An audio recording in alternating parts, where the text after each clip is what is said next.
pagod na akong mangarap. May mga panahong gusto mo nang sumuko. Pero may lugar na maling bubuo sa'yo. Uy, bago ka dito, no? Oo, pero parang hindi ko alam kung tama ba itong lugar na to para sa akin. Dito sa Olka, tinuturuan kang manalig sa Diyos at sa sarili mo. Niniwala ako na kung saan ka man ang galing, hindi yan sukatan kung anong gusto mo maging. Paano kung wala akong tiwala sa sarili ko? Halika, samahan nating ibalik yan.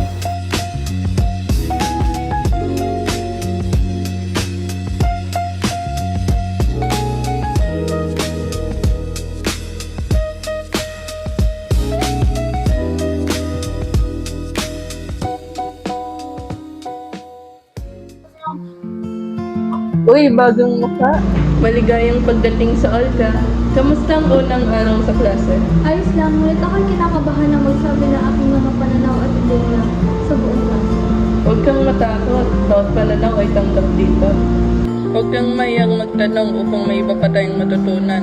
At tandaan mo, ang katalinuhan ay hindi sukatan ng lahat. Dito sa Olga, natututo kang magtanong, magsaliksik at magtiwala sa sariling kakayahan.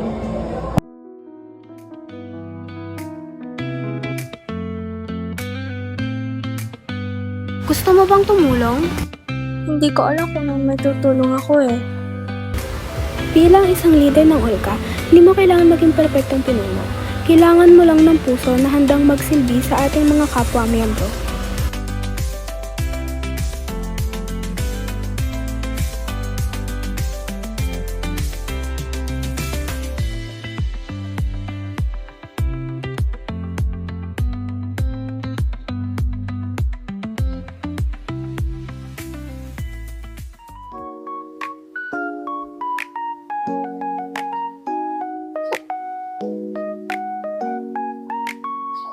Uy, Liza! Gusto mo bang tulungan ako? Tara, mag-drawing ka din. Sorry, wala akong talent tulad mo. Hindi ako perfect sa akin. Dito sa Olka, hindi namin hinahanap ang perfecto. Hinahanap namin ang totoo. Dito ay pwede kang magsimula ng kahit wala kang alam. Pero paano kung hindi maintindihan ng iba ang ginagawa ko? Basta totoo yan galing sa'yo.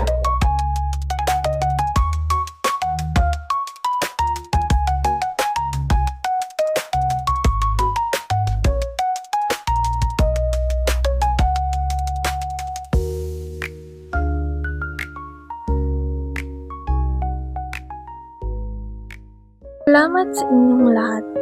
Ngayon, nakita ko na dito sa Olka ang tunay na tahanan ng mga pangarap. Ang tahanan na naisin mong balik-balikan at pamilyang sasamahan ka sa mga yapak ng pagtupad nito.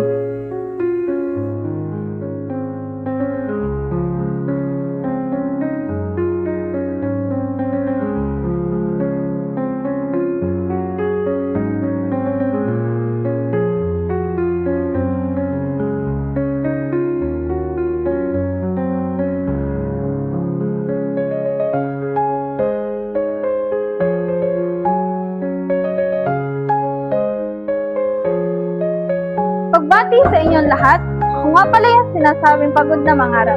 Pero ngayon, ako na ang bumubuo ng pangarap ng iba. Tunay na hindi kita makakalimutan. Salamat, Olka!